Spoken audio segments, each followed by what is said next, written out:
जय हिंद प्यारे साथियों, कैसे आप लोग। तो दोस्तों, जैसा कि आपको पता है दिल्ली पुलिस कांस्टेबल के एग्ज़ाम स्टार्ट होने वाले हैं। तो आपका सेंटर हो सकता है, कई लोगों का आपका पटना गया हो, किसी का देहरादून गया होगा, किसी का बरेली, किसी का नोएडा, किसी का कहीं, किसी का कहीं। तो दोस्तों, अब हाल ही में आपकी उत्तर प्रदेश की भर्ती भी आने वाली है जल्दी। हो सकता है कि आपको नवंबर माह में कभी भी देखने को मिल जाएंगी। लगभग आपके 50,000 के आसपास उत्तर प्रदेश पुलिस कांस्टेबल के पद आने वाले हैं। तो दोस्तों, आपने उम्मीद करता हूँ कि तैयारी अच्छे तरीके से करी होगी। और हो सकता है कि कई बालक ऐसे होंगे जिनकी तैयारी अच्छे तरीके से नहीं हो पाई हो। तो दोस्तों, अगर मान लीजिए आपके कंप्यूटर में लगता है कि आपको कंप्यूटर तैयारी में अच्छी तरीके से नहीं हो पाई है, तो आप उसके लिए बेस्ट तरीका है कि जो यूट्यूब पर कंप्यूटर मैराथन पढ़ी है, आप उन्हें देख लीजिए। किसी को मिल जाएंगे आपको जो अच्छा लगता है कि ये टीचर अच्छा पढ़ाते हैं, तो आप उनकी कंप्यूटर मैराथन देख लो। क्योंकि लास्ट टाइम पर आपकी जो मैराथन होती है, एक आपका रामबाण साबित होती है। जो अच्छे टीचर होते हैं, आप उनसे ये जो कंप्यूटर की मैराथन है, उनकी कंप्यूटर मैराथन देख लो दिल्ली पुलिस कांस्टेबल के लिए। तो दोस्तों देखिए, आप कई बालक आप में से ऐसे होंगे जो आप सोचते होंगे मुझे 10 घंटे पढ़ना है। तो आप पता 10 घंटे तक क्या किस तरीके से पढ़ते हो। आपने 10 घंटे का टारगेट बना लिया, आप 2 घंटे पढ़ोगे। उसके बाद आप सोचोगे कि थोड़ी देर के लिए मैं मोबाइल चला लूँ, उसमें आप रील देखना स्टार्ट कर दोगे। ठीक है, कम में कम आपके 1-2 घंटे बीत जाएंगे, आपको पता ही नहीं चलेगा। उसके बाद आपके सिर में दर्द होगा और आप सो जाओगे। आप उसके बाद आप शाम के टाइम उठोगे कि अब मैं तो कई घंटे सो लिया हूँ, अब मैं पूरी रात पढ़ूंगा।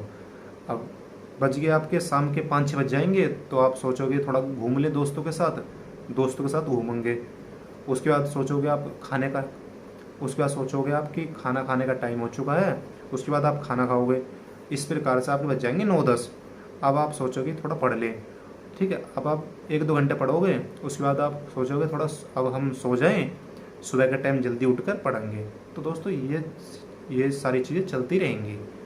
आप ये करने के बजाय आप सिर्फ ऐसा करो कि मुझे सिर्फ दिन में 5 से 6 घंटे पढ़ने हैं।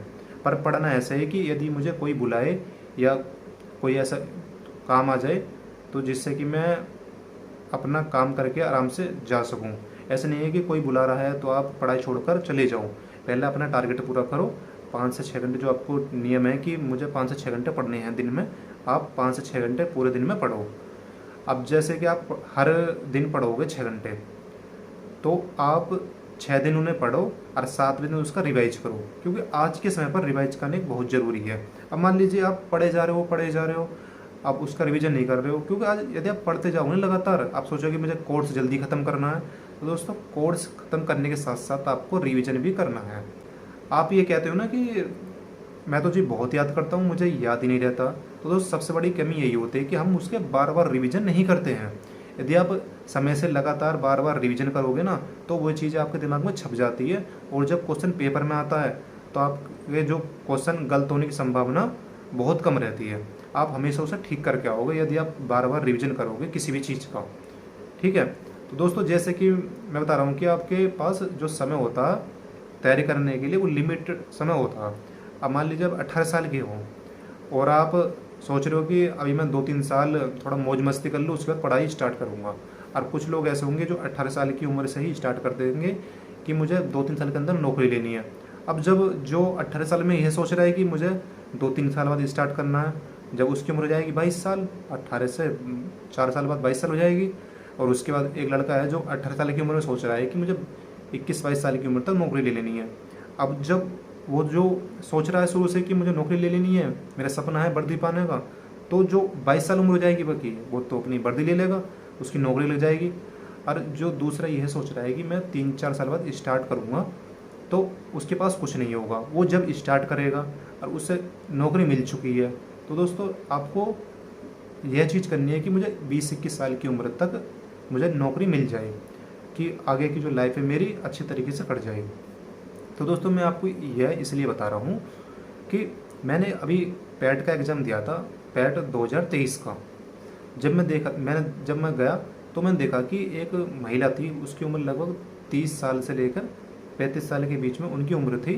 मैंने देखा कि मैं सोच रहा था कि यार, अगर कोई व्यक्ति शुरू से लेकर सोचे कि मुझे जल्द ही तैयारी करनी है, नौकरी करनी है, तो मैं 18-20 साल की उम्र के पास से स्टार्ट कर दूं। अब देखिए, अब जो व्यक्ति है, जो महिला है, जो 30 से 35 साल के बीच की उम्र है और वो तैयारी करना स्टार्टअप कर रही हैं। अब ऐसे भी हो सकता है कि उनके नसीब में ना हो, उन्होंने काफ़ी एग्ज़ाम दिए हों और वो कुछ अंकों से रह चुकी हों। इससे बचने के लिए आपको शुरू से मेहनत करनी होगी। ठीक है दोस्तों।